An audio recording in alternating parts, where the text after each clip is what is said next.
Do you make your own handmade goods? Well, so do I. I sell mine online using Shopify. Let me show you how I do it. First, go to shopify.com and sign up for a 90-day free trial. I'm always creating new things, so being able to add them to my store easily and quickly is a must. With Shopify's mobile app, I add a photo, give it a name, description, set a price, and boom, you can buy it. So who wants a new bull? I'm not a designer or a developer, but with a few simple clicks, I'm able to create a beautiful online store. Shopify has over 70 premium templates that I can customize to fit my brand.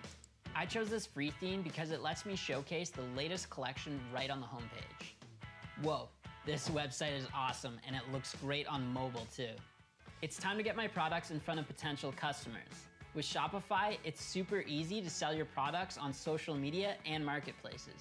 I'll start with Instagram. Just upload a photo, tag my product, and post it. Now anyone can purchase from my online store without ever leaving Instagram. And my customers pay how they want through secure checkout from leading global and local payment providers. Sweet, I just got a sale.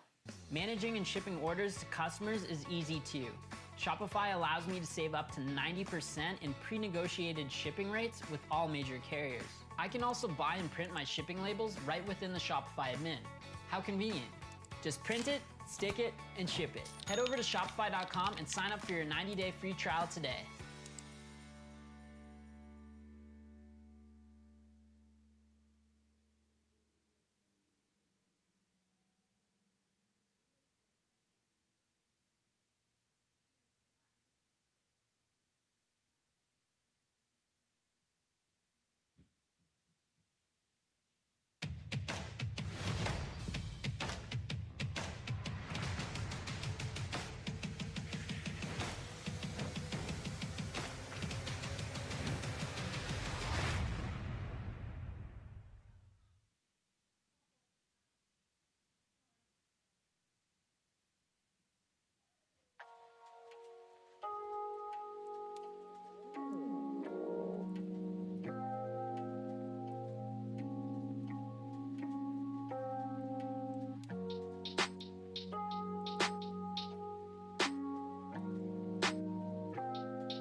It's disorienting all of a sudden being just at home, but it's been really something to watch people come together through creativity and collaboration. And I just thought this should be a show. So we're all gonna make a show together, starting now. You can come be a part of it. It's gonna be a 6-part miniseries, 10-minute episodes, and it's gonna be about how we're all coping by staying creative together. Create together. Now streaming only on YouTube. Come collaborate at hitrecord.org. I guess you're back. Are you gonna tell me where you went? All the messages I sent with no reply. It's like that. You're just gonna walk into my room. I hate how you assume I'll take the pleasure and the pain, the sorrows in your brain. 'Cause I know you're on the run. I'll take the pleasure and the pain, your secrets to my grave. 'Cause you are the only one. 'Cause you are the only one. The only one. 'Cause you are the only one. The only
There will always be a place for you by my side, day or night.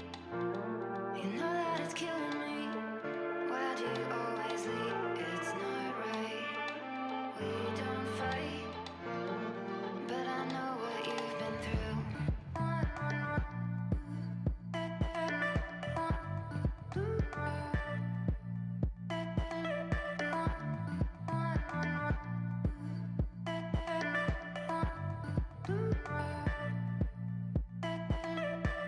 I'll take the pleasure and the pain, the sorrows in your brain. 'Cause I know you're on the run.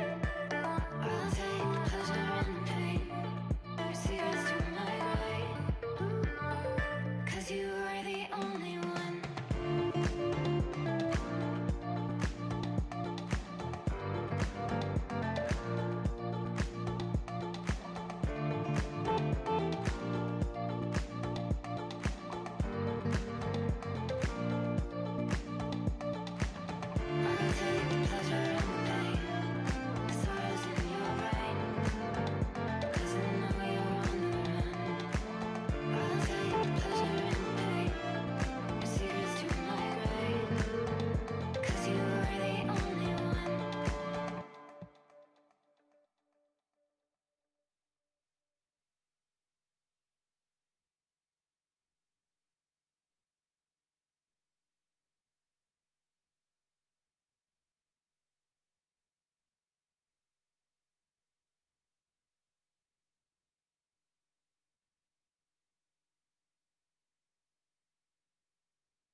Presenting PowerStore.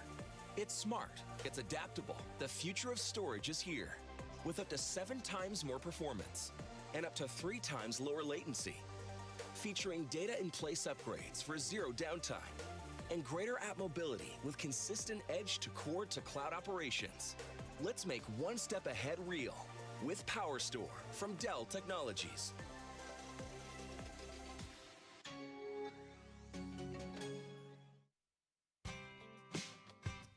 Each of us has a purpose. We are destined to do something meaningful, not only to support our loved ones, but to positively impact our communities throughout the country. What do you think a private Christian education looks like? Grand Canyon University graduates 25,000 students yearly and offers more than 225 high-quality programs across 9 colleges. Find your purpose at GCU. Visit gcu.edu.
You're back. Are you gonna tell me where you went? All the messages I sent with no reply. It's like that. You're just gonna walk into my room. I hate how you assume I'll take the pleasure and the pain, the sorrows in your brain, 'cause I know you're on the run. I'll take the pleasure and the pain, your secrets to my grave.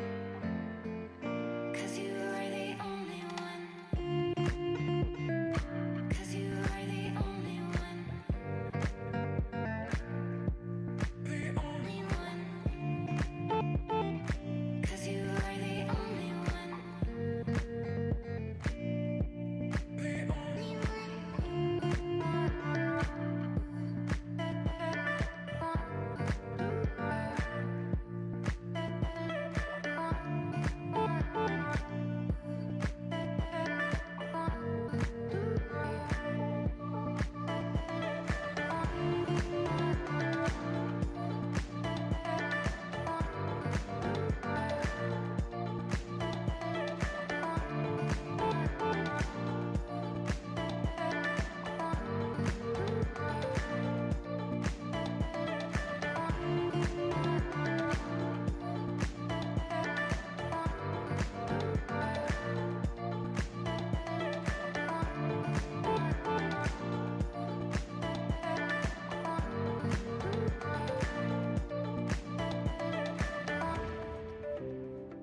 take the pleasure and the pain, the sorrows in your brain, 'cause I know you're on the run. I'll take the pleasure and the pain, your secrets to my grave, 'cause you are the only one.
Cadillac, you have the option of shopping online and taking delivery at home where available.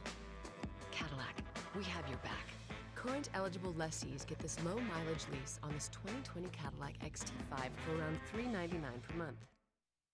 There will be parties again soon. There will be parades and concerts to help our communities when they come back together. Go to 2020census.gov.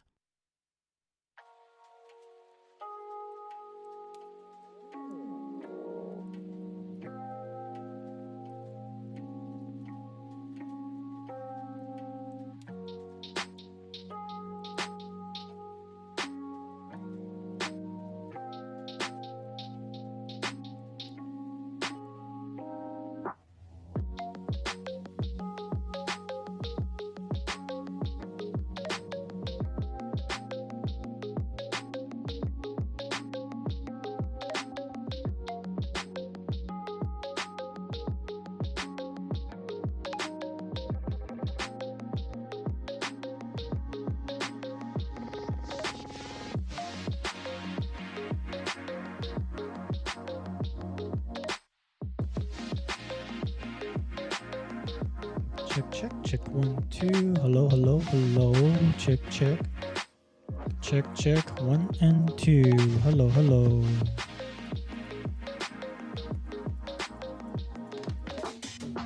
is there anybody on the YouTube? Please leave a comment, let me know. Leave a chat. Hi Christina, hi Sky, 你们好。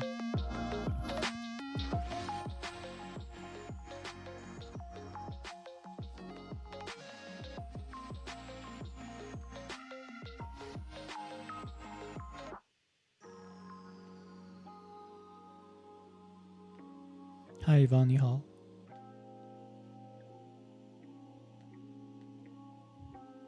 我们再稍微等一会儿吧，等这个歌放完我们就开始了。声音还可以吗？Can you hear me clearly? Is it loud enough?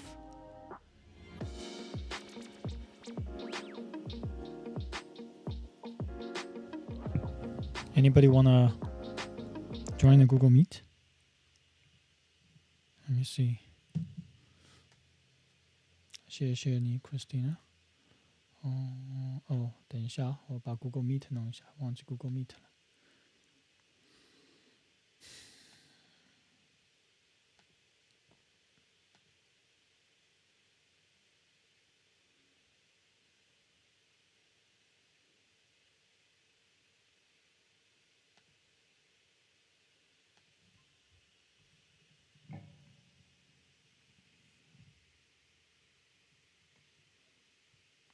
怎么弄 ？Meet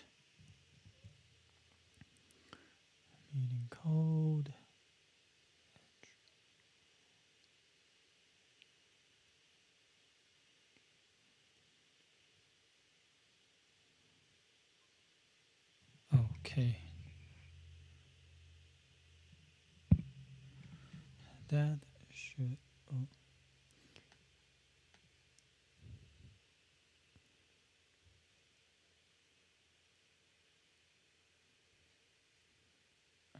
OK， 在这里。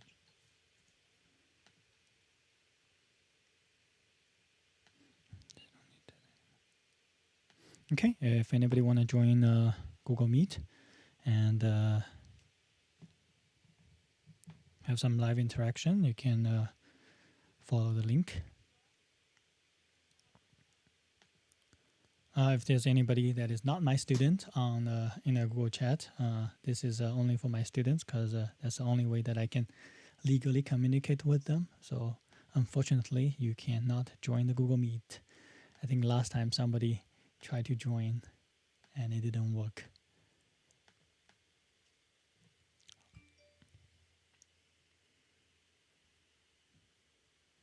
OK， 那我们就开始吧。Let me check everything again. Everything looks all right. Link does not work. 哎呀 In that way. 稍等啊，稍等，不好意思。how to. Okay, try this one. H4GMGGNWC5. Try use that code. H4GMGGNWC5. Did I type everything correct? H4GMGGNC5. Okay. Let's see. 这稍微等一下看看 Christina 能不能加进来。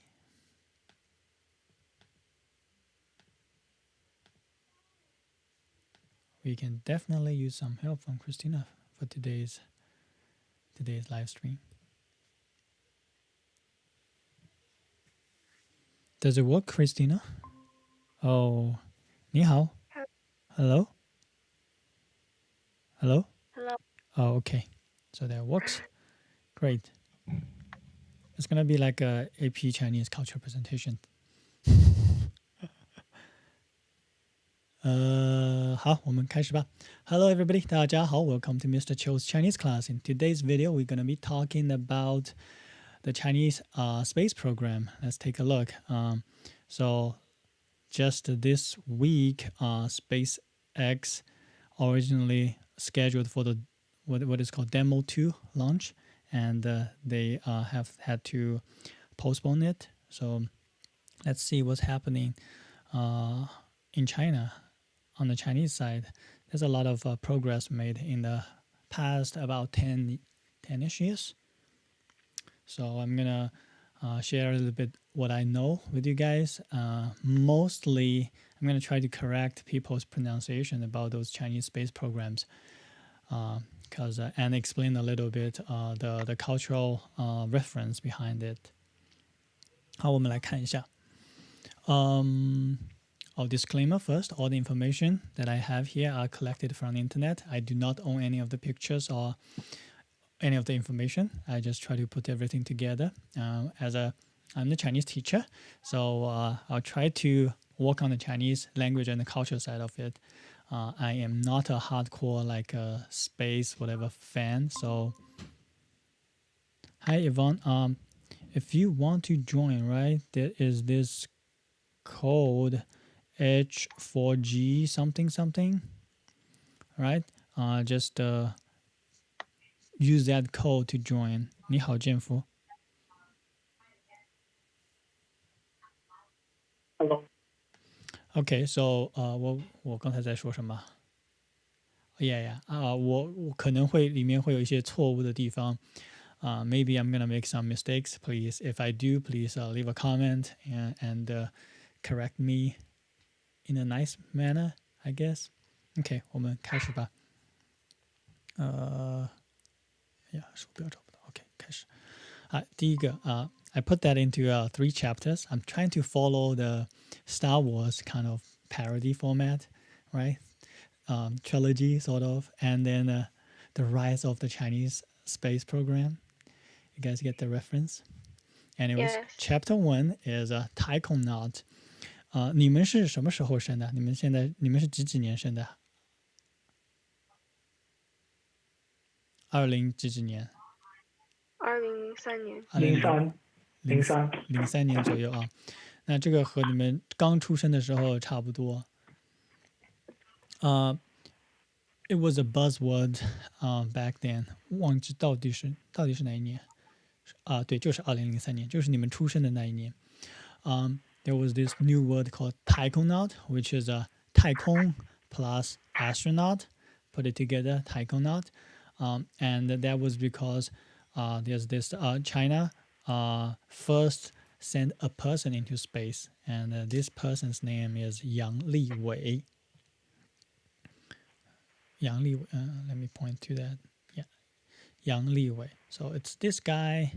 All right, so as you can see, he had this picture holding Chinese flag and this UN flag together,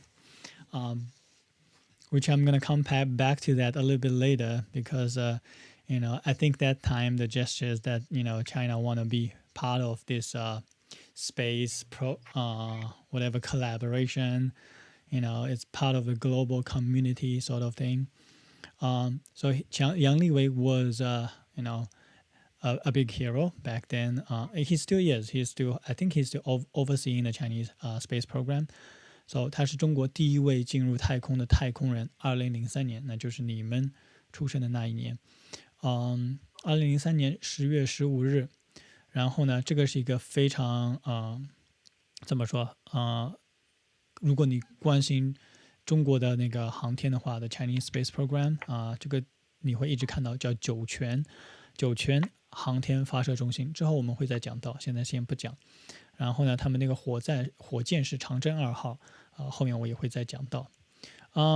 他做了什么呢？好像其实也没做什么，他们就把杨利伟送到太空，然后好像这个 spaceship 他们就went around the Earth 14 times, and he spent almost a day, 21 hours, 23 seconds in the space, or the whole mission. 然后 and then he safely returned to landed back in the Mongolia, I think.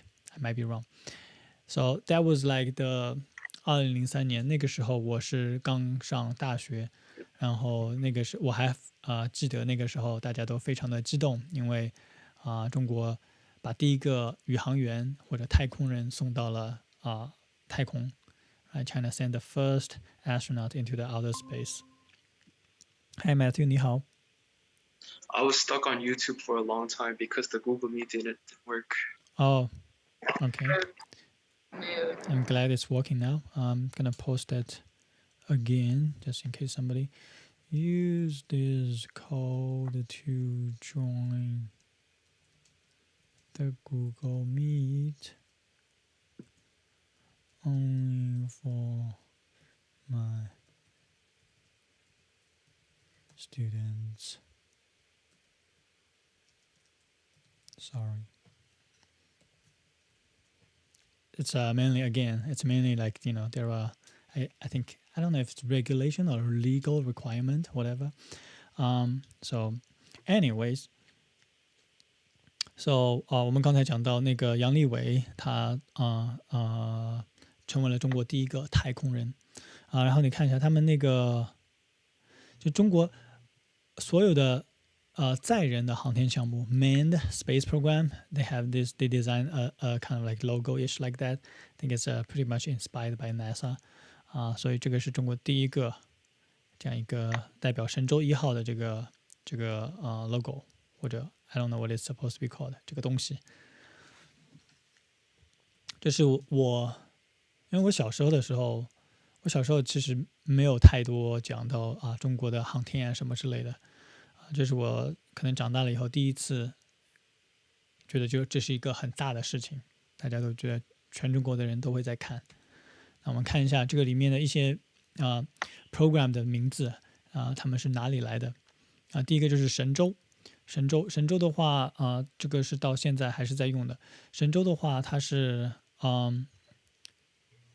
杨利伟刚才说的他是神舟4号，对不对？神舟 that line of spacecraft usually is translated to divine vessel. 神嘛 it's like God, divine. 舟其实就是一个船的意思就是船的左半边船的左半边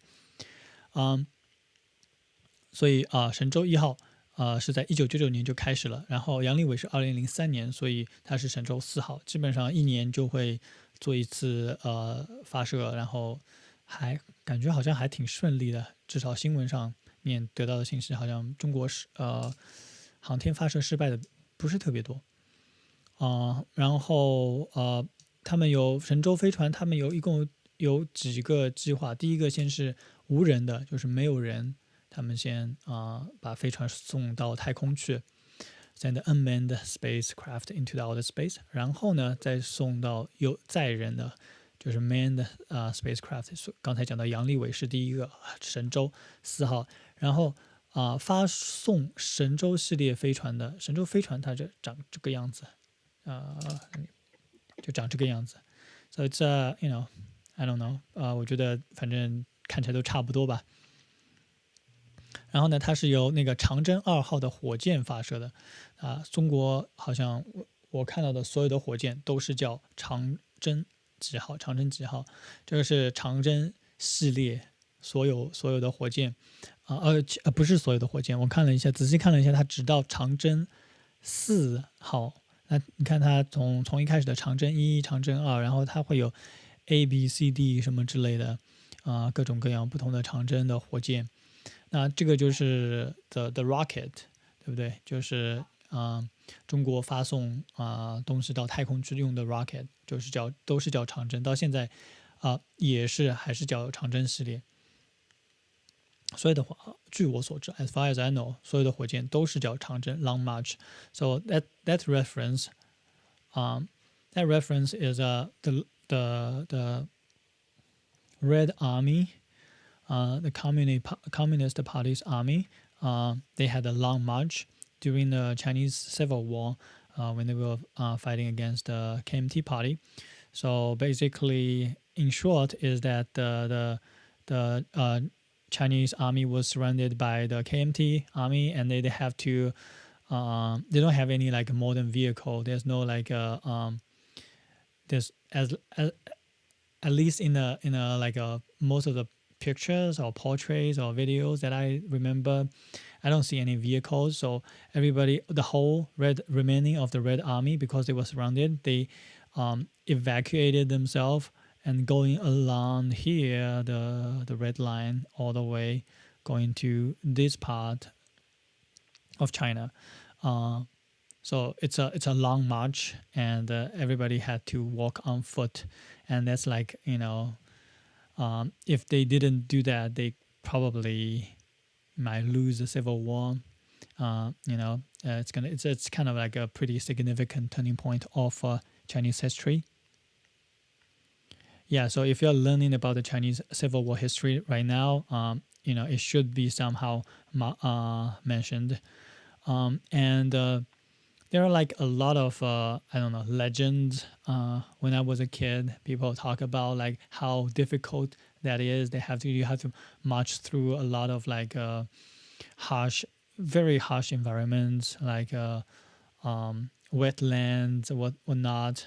And you have to like go zigzagging to try to get rid of the KMT party. And there's no modern vehicle. Everything's on foot. Like, basically walk from almost like from the southern part of China to the northern part of China. And also this whole route here, if you take a look at the map, the Chinese geography, on the east side, it's pretty flat and low. On the west side, it's mostly like there are a lot of mountains. So that's for the Red Army, the pro is that it's easier to get rid of the KMT party, who's having all the modernized vehicle. They have more resource, modernized vehicle, airplanes, and all those stuff.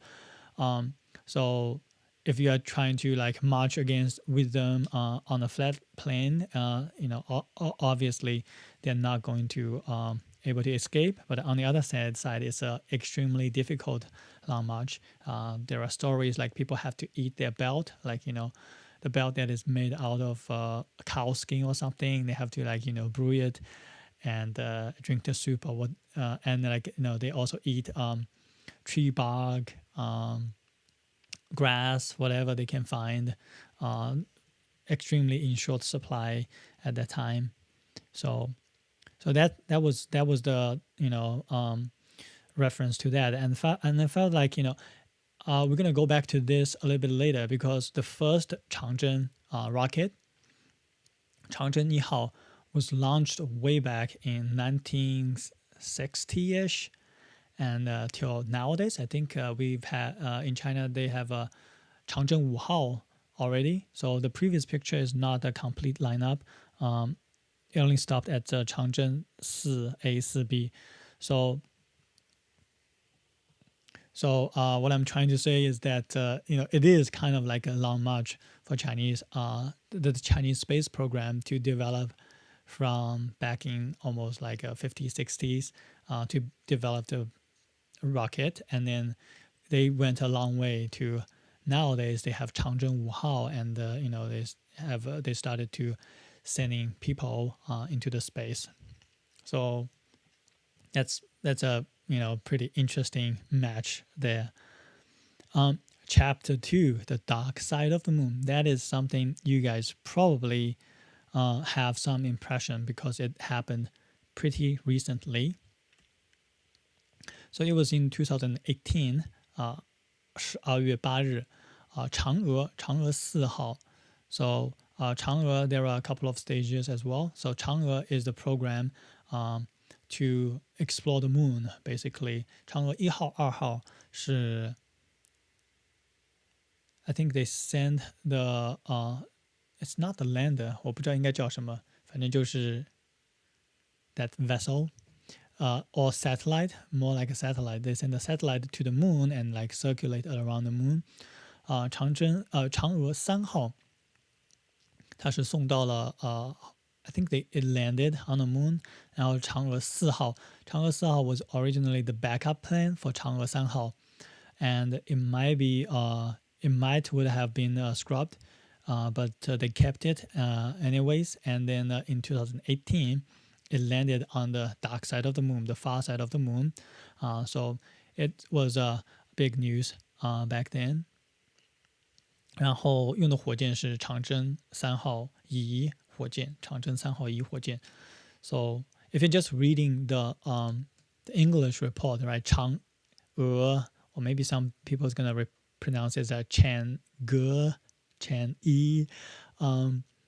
and then Changzhen, like the Chang part, maybe like it might be related, but it's actually two different references. So the significance of that is that it was the first time mankind landed a lander on the far side of the moon.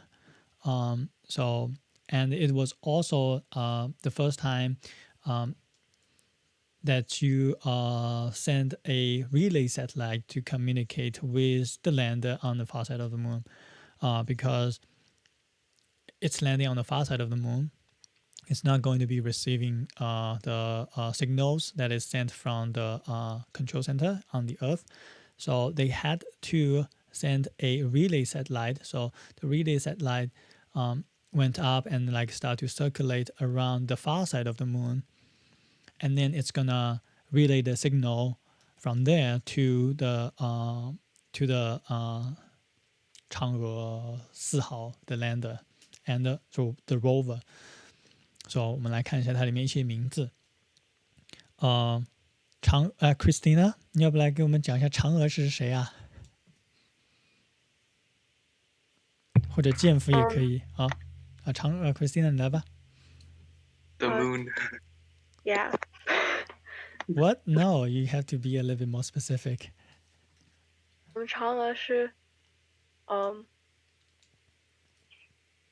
wait. Come on, Did you guys learn about it? Chinese cultural presentation. 2 minutes starts now. Did you guys learn about it? Yeah, we did. So 嫦娥, why is she on the moon? Right? 嫦娥 is a character in the Chinese mythology, right? 为什么她是在月亮上？ 因为王母娘娘给了她和后羿不死药的时候，彭蒙想偷来吃，所以为了不要给彭蒙，他就把两颗都吃掉了，然后飞去月亮上面。Okay, yes, 非常好。So 后羿 is a character in the Chinese mythology. In the Chinese mythology, there was a time there was 10 sons, and then 后羿 was a guy who, in order to save people from 10 sons, everything's burning, he shot down 9 sons and kept only 1, and then he married this woman called Chang'e, and 后羿, because what he did, he got this immortal elixir from a goddess, 王母娘娘, and 后羿kept it because he wanna like spend his mortal life with Chang'e because he loved his wife. And then he also have a student whose name is Peng Men. who knew that, who saw that, and he wanted to steal the immortal elixir by to take it himself. So Chang'e, in order to defend, there are several different versions. So in one version, Chang'e wanted to defend herself or the immortal elixir to prevent it to be stolen by Penmen. So she took it herself in order to instead of giving that to the bad guy. So that's one version. There are other versions that like Chang'e, Chang'e become the bad guy in that version, that she wanted to become a goddess herself, and then she took it without Hou Yi by herself. So anyways, that's a reference. In Chinese, there's this phrase called 嫦娥奔月, so Chang'e fly to the moon. And that is a very appropriate reference, because the lander is going to the moon, so just like Chang'e. So the lander or the lander are called Chang'e, whatever 号, Chang'e 3号, Chang'e 4号. I think they're also planning for Chang'e 5号and Chang'e 6号, which is going to be sending people to the moon. So, oh no, wait, no. 4号5号好像是 yeah, they are going to send the lander to the moon and then collect the samples from the moon and then take them back to the Earth. I think that was a plan. Again, I am not super knowledgeable in that aspect in the space program.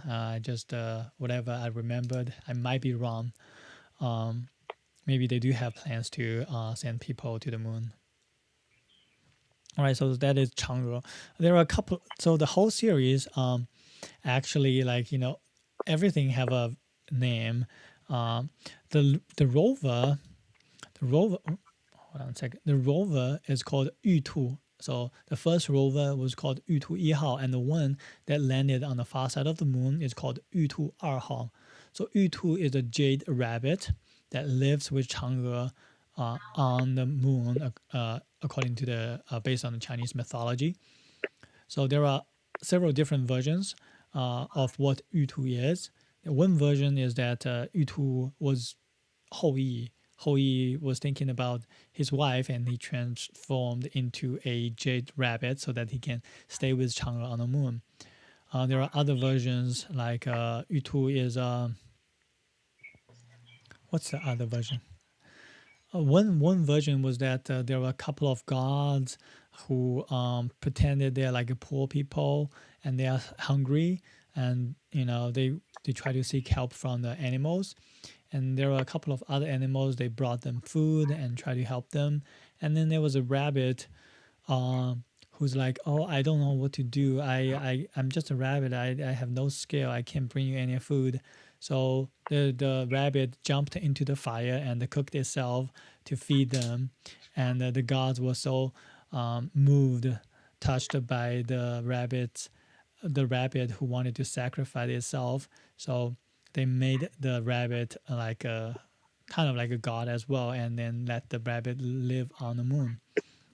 So that was another version of the origin of the jade rabbit. So the jade rabbit, what it does on the moon is to smash all the herbs to make the medicine. So they do have a job on the moon. And the relay satellite also have a pretty interesting name, which is a Magpie Bridge. So which is a reference to another Chinese mythology, which is the story of 牛郎织女. So in short, the story is that there's this mortal guy fall in love with a girl from the heaven, and then they got married, they had kids, and then the heaven Matthew, you want to continue? Chinese gods and goddesses are not really supposed to have affairs with mortals. So I think Wang Munyang told Zhenyu that she can't be with Niulang, and then they got separated. But I think he went after her, and it was touching. So they agreed that once a year they can meet each other, right. And the clouds are covering the skies, and there's swans. yeah, swans, or according to the version that I looked up, are like the magpies, just like birds. Birds, all this one specific kind of birds in Chinese represents for like happiness or whatever, have a good meaning, and they gonna like make a bridge with their own body. So all the birds gonna come together, make a bridge, and so that they can, the Niulang and the Zhinyu, the male character and the female character, they can meet each other because they got separated by the Wang Munyang, the same character who gave Hou Yi the immortal elixir. So the same character, she wanted to separate Niulang and the Zhinyu, the guy and the girl in our Niulang Zhinyu story, and then she kind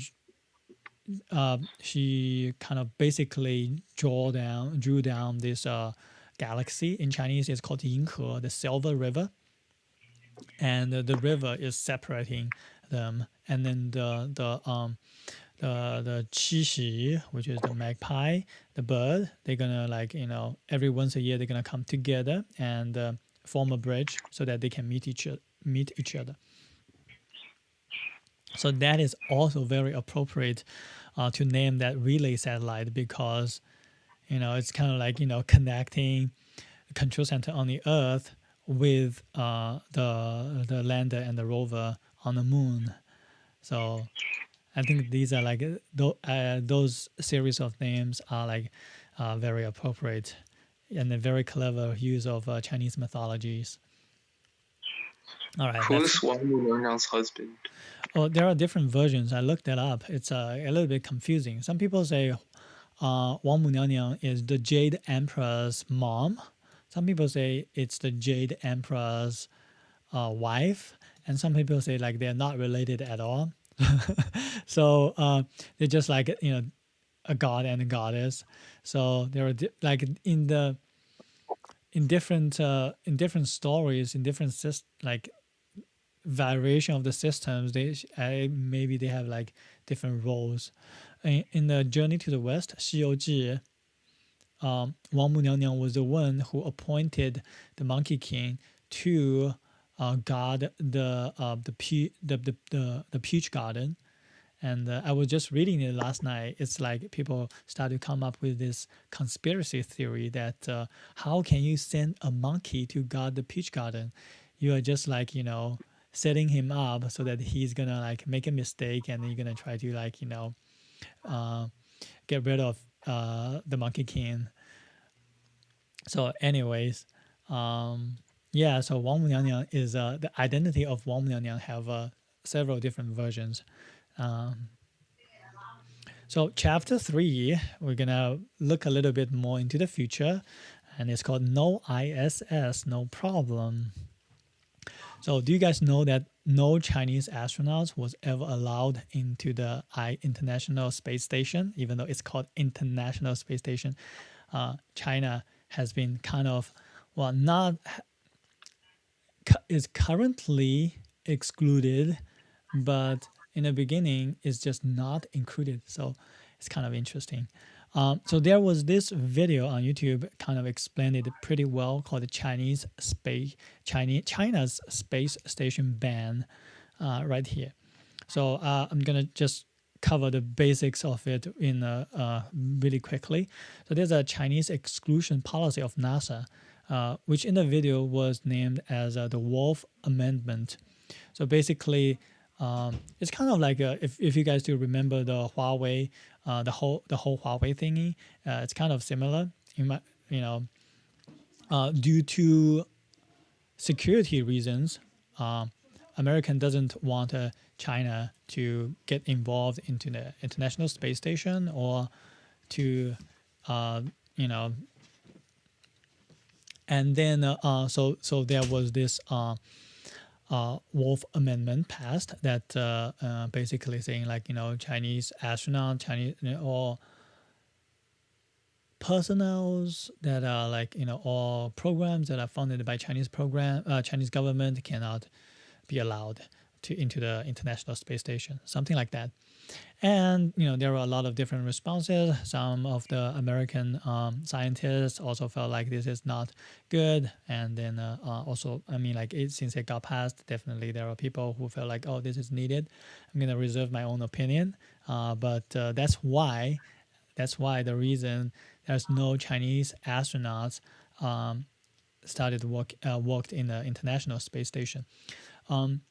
In the middle of the video, before they talk about that amendment, there was one reason, which is also kind of important, is that the Chinese space program has been pretty lacking until probably after 2000, or actually maybe like after 2000 and 2010. The last 10 years, we've seen a lot of progress in the Chinese space program. Before that, quote from the video that probably the international community felt that China doesn't have much to contribute, so that's why they were not kind of like working on that prior to the Wolf Amendment. But after that, it's kind of like it's a US's law. So if you're interested, you can watch this whole video. It's not very long. It's about like 6 minutes ish. I think so that's what I know about it. So China's answer, they're gonna still continue to develop their own space program. So they're gonna build their own space station. So they have actually they have started 天宫一号, which is the first kind of like not really a space station. It's just like maybe it's a station. I don't know how to call it properly. It's like a space vessel that is stationed in the outer space for extended period of time. It's not like International Space Station. It's not that big. It's more like one unit thing. 天宫一号. And then currently we are having 天宫二号, which is, I think, is still working right now. And the plan is to start to build a more permanent, that 天宫空间站. So that is more like properly named as space station, more like the International Space Station. And so it's gonna be launching parts into the space in the coming years. It is expected to finish by 2023-ish if everything goes according to the plan. So there's gonna be two space stations. One is the International Space Station, and the other is the Tiangong, China's space station. And some of the countries I've read, according to my research, some of the countries has expressed interest to work in that space station as well. So it's interesting to see how everything's gonna go. So what is the cultural reference for 天宫 is something probably some of you guys know as well. So 天宫, if you watch the Monkey King stuff, there is this thing called 大闹天宫. Anybody knows 大闹天宫? Anybody in the Google Meet know anything about that? 大闹天宫, the Monkey King. It's a rebellious act. I know. You know that? Okay, can you tell us a little bit about this? 大闹天宫. I don't know like a lot, but I remember when I was a kid, I watched the Monkey King, and that's what they called it. Like when he ate the peaches that he was supposed to be guarding, and then like all the gods were sent to like stop him, but he kind of just messed around like the entire I don't know if it's like a temple, but like palace. Where the gods are supposed to be. Yeah, palace or whatever. Yeah. And then he, as his punishment, he was sent under the mountain for like, I think it was 500 years. Yeah. So yeah, that's a pretty good summarization of the story. So the Monkey King was born in a rock, and he was born with all sorts of superpower. The force is strong within him. So so in the Chinese mythology system, there's kind of like a government runs everything in the heaven that is structured in a similar way of an ancient Chinese government. So in the heaven, there's also this palace. So you can think about the equivalent of a forbidden palace, but in the heaven, in the mythology. And there's also this emperor called Jade Emperor, 玉皇大帝, right, who kind of like oversees most of the stuff. But he's not the biggest god. He's not like the ultimate biggest. Everybody have to listen to him. And then I think it was Huang Wu or somebody else sent the Monkey King. They want to like, oh, the force is strong with you. We're gonna try to like make you one of us, but we don't have much like a good position for you anymore. So the position that the Heaven Palace gave, or the Jade Emperor, or the establishment gave the Monkey King was for him to look after the horses. And the Monkey King felt like that was an insult. So he wasn't happy with that. And later on, he was transferred to the Peach Garden, and in where there was those kind of like magical peach that I don't know how long it takes to get the peach, but like it's supposed to be something the gods enjoy, and then it's gonna like extend their power. And the Monkey King got really upset, and he's like, and he also, being a monkey, he got really bored, and being a monkey, he wanted to eat the peach, so he just ate a lot of the peach that is very precious, and that kind of like empowered him a lot.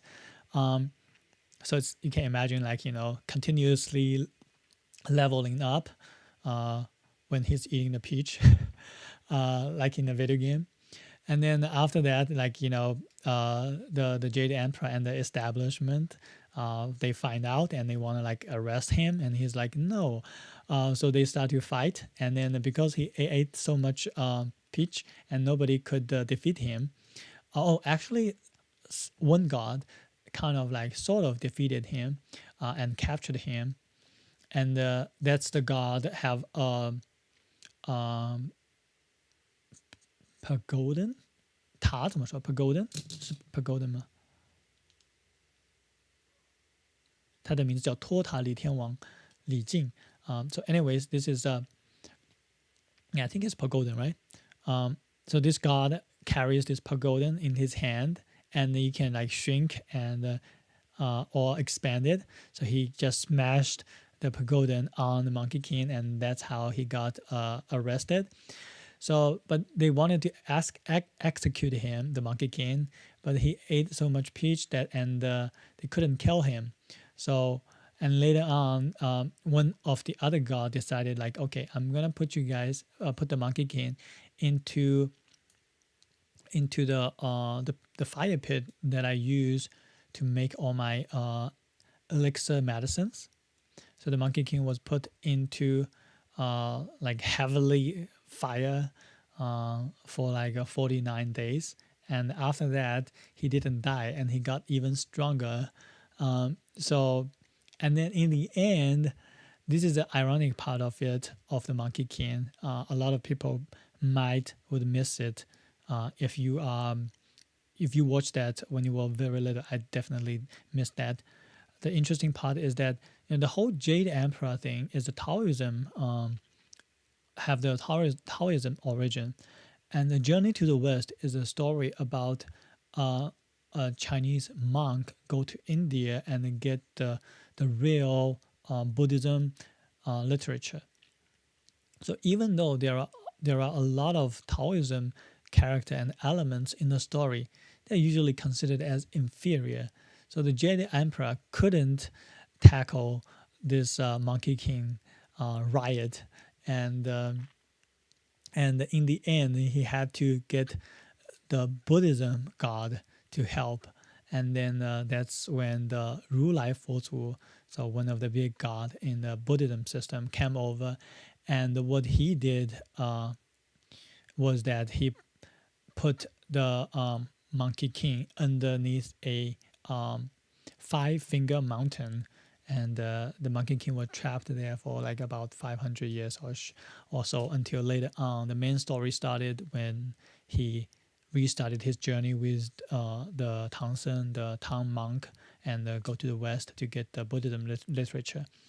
So that is definitely a pro-Buddhism and this Taoism kind of a story there. So it's kind of interesting. Anyways, so the Tiangong is the Heavenly Palace, and then the International Space Station is pretty appropriately named as Tiangong, the Heavenly Palace. So I just hope there wouldn't be a Monkey King 大闹天宫 when it's fully assembled. All right, so in addition to that, there's also this, so Shenzhou is the main vessel that carries people to the outer space, and they're also going to be having an unmanned vessel that carries cargo. So it's called Tianzhou. So once the Tiangong space station is completed, well, I don't know if I think they haven't actually used the Tianzhou yet. They're gonna use Tianzhou to dock with the space station and to transport all the cargoes. So this is a picture. Oh, I think they have done that already. Yes. So this is a picture of Tiangong 2号, which is a current temperatures. No, not temperate space station in service. Tiangong 2号. That is after Tiangong 1号. Tiangong 1号 is no longer in service anymore, and the Tiangong 空间站, the official space station, has not been built yet. And they had this Tianzhou 1号 docking with Tiangong 2号 to transport all the stuff that they need, send things to the space station. So that is fairly new because you can see it's only 1号, Tianzhou 1号.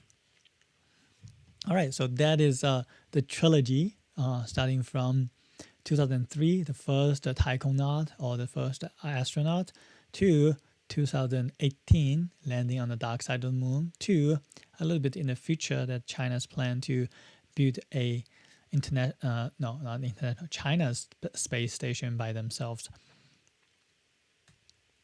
So there are a couple of, as I was doing some research and reading, there was a couple of fun things I want to also share as bonus. So this is China's first female astronaut. She was launched into space via Shenzhou 9号. So it's a couple of generations after the first astronaut, which was Shenzhou 4号, if you still remember. So Shenzhou 9号, so 5 generations later. It was 2012, almost 10 years afterwards. So 神舟9号与天宫1号对接. So that was 天宫1号, the first space station was in service. So they docked this 神舟 divine vessel with 天宫1号, which is the temporary space station. And then this docking was fully manual. I think that's pretty interesting. And so basically you have to like manually align everything up and dock the space vessel with the space station. That's pretty interesting. And she was in that mission, the first female astronaut. Launch sites. If you read about Chinese space program news, this is a name that you're going to see a lot, which is called 酒泉. 酒泉. 酒 means wine, 泉 means spring. So 酒泉 is like wine spring. And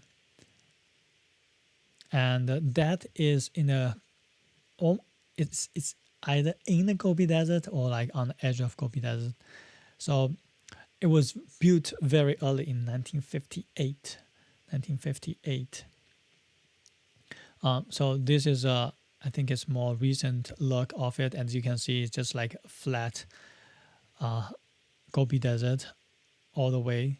And I'm not sure why they select that site. Maybe because there's like not a lot of weather variation. As you know, as we just saw that the space SpaceX and the NASA program Demo 2 was postponed due to the weather. So, and somewhere I read about like the China's space program. They can like launch very much on time because of that one of their launch sites has less weather variables. So that's a very how many years? 50、60、70年，已经造了有70年了。It's been almost more than 70 years. So they started this very early. So back in the days, when there's this program called 两弹一星, 2 bombs and 1 satellite, and I'm going to talk about that a little bit later. So currently in China, there are 4 satellite launch sites altogether. The Jiuquan one is right here, as you can see. And we also have Xichang and Wenchang 2个发射中心，还有一个太原发射中心。So there are 4 launch sites, all like very different geographic locations. So is this the last one? That's not the last one. Next one is a satellite. Satellite's name is called 东方红. 东方红, as you can read from the name, it's has more like early communist party kind of like characteristic versus later on more have like traditional Chinese mythology name. So 东方红, the name is red. There was a song called 东方红, which is a song to praise Mao Zedong. So as you can see, like, you know, this is the first generation of the space program, 长征1号, Long March, 东方红1号. The east is red, number 1. That was a satellite. It looks like the really old R2D, 3PO. So it's like it shows the age. 这是1970年发射的中国的第一颗卫星, the first satellite.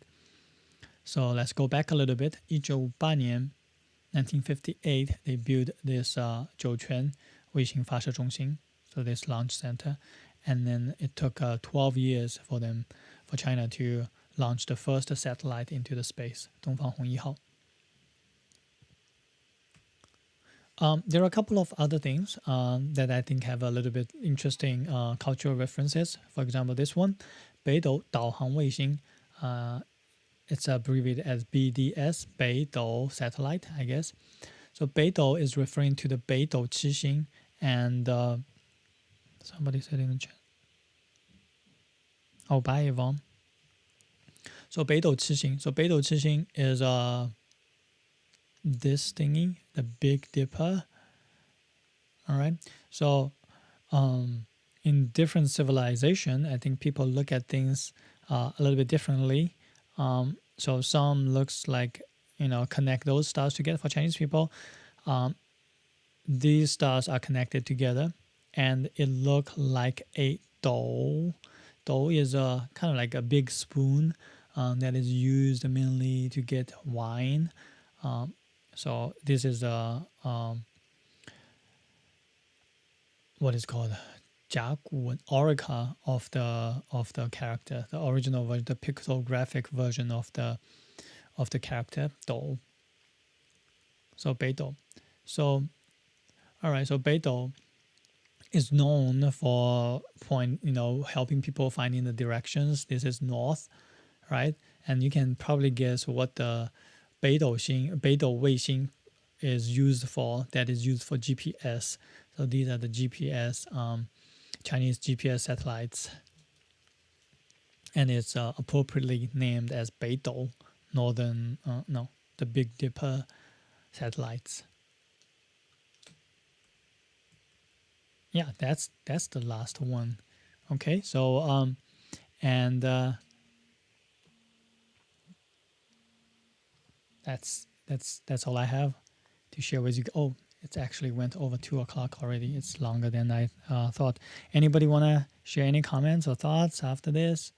I think all the names are pretty interesting, and the people usually like get it wrong because they might be difficult to pronounce, and maybe most people don't know the cultural relevance behind it. Christina? Huh? Do you want to say something? No? No. All right. So if you guys don't have anything, I hope it's, I think when I was doing the research, it was pretty interesting for me. I hope this is interesting for you guys too. If you have any other questions, you can leave that in the comment. If you don't have any questions, I guess that's it for today. I hope, again, I hope it's interesting, and, you know, Matthew, Jianfu, you guys want to share anything? I have a question. Oh, yeah? Okay, I love questions. Okay, so school's ending in a few weeks, Right. but I saw some email sent out, like, I think 2 weeks ago, something about, like, regarding grades, and, like, do we have until the end of the original school year to, like, submit all work, or do we have until, like, August or whatever?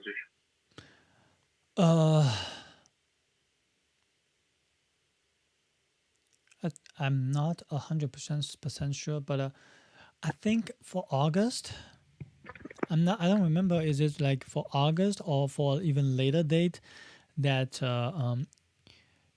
for one date is you can submit it by that late date if you fail that class only. So I'm not 100% sure if you're not failing the class, and whether you can submit the work after the school year ends. Okay. Okay. So yeah, so for my students who might be watching this later, hopefully, you know, do your no, they don't watch this at all. I can see that from the views. Yeah, well, but I'm gonna put the message out anyways. Try to do the work before I mean, like, you know, don't procrastinate. What else do you have? What else are you? On time, you're a superstar. Yeah, Matthew, work on your stuff. You're a superstar. Everybody's superstar. You should finish all your stuff before the Everybody's school year. superstar. I quit. Don't superstar never quit. Yeah, so don't, like, you know, finish all the work, and like it's you know, the grading policy is very lenient right now. Take advantage of that. Boost your, you know, GPA, especially if you're junior. You can, you know, boost your GPA by working hard right now, and you're gonna probably benefit that for doing homework. Yeah, on time. For doing Chinese homework on time, you do get extra credit, as I posted on Google Classroom. So take advantage of that. Don't procrastinate. All right. I don't understand the next homework. What? Like the next homework, the one due on Monday. Okay. I don't know what it is. Like low hanging fruit. I don't get it. Oh. So basically, it's like something that is well, so let me maybe talk a little bit about the low-hanging fruit again. 低垂的果实, right? So it's a pretty popular term, at least in Chinese business world nowadays. So it's describing for the fruit that is low-hanging. So if you're talking about business opportunities, there's a bulk fruit, the majority, like where the big corporation has targeted already, and they take most of the market share already, and it's very difficult for you to compete. And the low-hanging fruit are the fruit that are low-hanged, so it's easier to get, but also the big corporations haven't really targeted those fruits yet. So those are opportunities that are still available. The example that I gave you guys is the Xi'an Mingchi. I just saw that on the news again, like on my Google news feed, that like Xi'an Mingchi take over New York City, something like that. So, and I saw the picture. It was the same guy who started the Xi'an Mingchi in the video that I shared with you guys, maybe in Chinese too.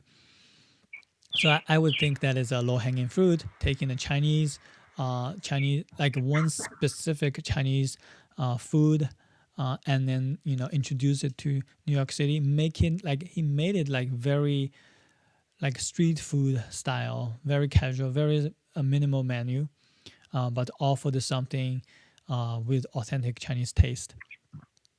So he's not competing with the fancy restaurants. He's not competing with any existing Chinese restaurants that does like chicken broccoli and General Tso's chicken. He's offering something different, but it's very like easy to manage. I guess more like a very specific type of food genre. So it's like the market for that is relatively it's easier to get the market share by doing that. So just like a business case that you think like, oh, this is not that hard, but like nobody thought of that, and then somebody did it and like become successful, I guess. Does that make sense, Jianfu? Yeah. Does it have to be Chinese? Can I do other countries? No. Yeah, I can do American businesses. Speaking of which, I just want to share with you guys another kind of like low-hanging fruit, which is a college. In China, there's a lot of colleges. They even have 大学城, so it's a college town. A lot of colleges, universities, they build new campuses there. So it's like it's like you have college town in US too, but it's a different scale. It's like a small town, one college. We are talking about like 10 colleges, all building a campus in the same places. And like you have like, I don't know how many, like a lot of people, a lot of students there. So somebody did a business like, okay, I'm gonna give the students a prefixed menu, and they can pick all their like snacks. And we're going to build a box outside of their dorm. And then every week you check off what you want. And then we're going to send the snacks that you want. And you can just pick it up. So it's like, sending the snacks to the students. I guess it's a pretty good business idea as well. Because all the students, they like to eat snacks when they're playing computer games. So that's a pretty interesting, like, you don't, it's much easier. You don't have to order every time. The menu is right there and you can just check whatever you want. And then like, I guess you preload the money and then they're going to deduct the money afterwards. So I guess it's like, serving those like newly built college town, serving those students with snacks is a low hanging fruit in that case.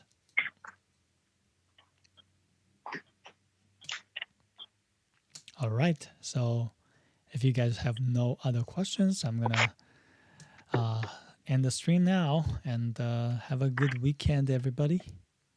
祝你们周末愉快.